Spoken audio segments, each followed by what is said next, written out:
Hi friends, chicken കറി പല രീതിയിൽ വെച്ച് കഴിച്ചിട്ടില്ലേ? തേങ്ങ വറുത്തരച്ച ചിക്കൻ കറി ആരെങ്കിലും കഴിച്ചിട്ടുണ്ടോ? നല്ല ടേസ്റ്റാണ്. നമുക്ക് അതൊന്ന് ട്രൈ ചെയ്യാം ഇന്ന്.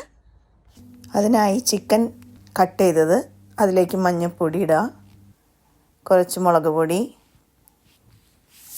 കുറച്ച് കാശ്മീരി ചില്ലി പൗഡർ, കുറച്ച് ചിക്കൻ മസാല, ചില്ലി ഫ്ലേക്സ്, കുരുമുളക് പൊടി, കുറച്ച് നാരങ്ങാനീര്, ആവശ്യത്തിന് ഉപ്പ്, കുറച്ച് എണ്ണ. നന്നായി മിക്സ് ചെയ്യാം. പാൻ ചൂടായി കഴിയുമ്പോൾ കുറച്ച് എണ്ണ ഒഴിച്ച് കൊടുക്കാം.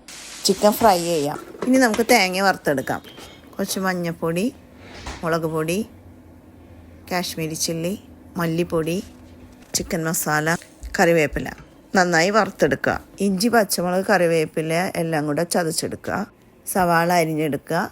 തക്കാളി അരിഞ്ഞെടുക്കുക. പാൻ ചൂടാവുമ്പോൾ എണ്ണ ഒഴിക്കുക. കടുക് ഇടുക. കടുക് പൊട്ടിക്കഴിയുമ്പോൾ ഇഞ്ചി, പച്ചമുളക് എല്ലാം കൂടെ ചതച്ചത് ഇടുക. സവാള ഇടുക. ഉപ്പിട്ട് കൊടുക്കാം. മഞ്ഞൾപ്പൊടി, മുളക് പൊടി, ചിക്കൻ മസാല, തക്കാളി നന്നായിട്ട് വഴറ്റി ആവശ്യത്തിന് വെള്ളം ഒഴിച്ചു കൊടുക്കാം. തേങ്ങ വറുത്തരച്ചത് ഇട്ട് കൊടുക്കാം. തിളച്ച് കഴിയുമ്പോൾ നമുക്ക് ചിക്കൻ അതിലേക്ക് ഇട്ട് കൊടുക്കാം. നന്നായി മിക്സ് ചെയ്ത് മൂടി വെച്ച് വേവിക്കാം. ചിക്കൻ കറി റെഡി.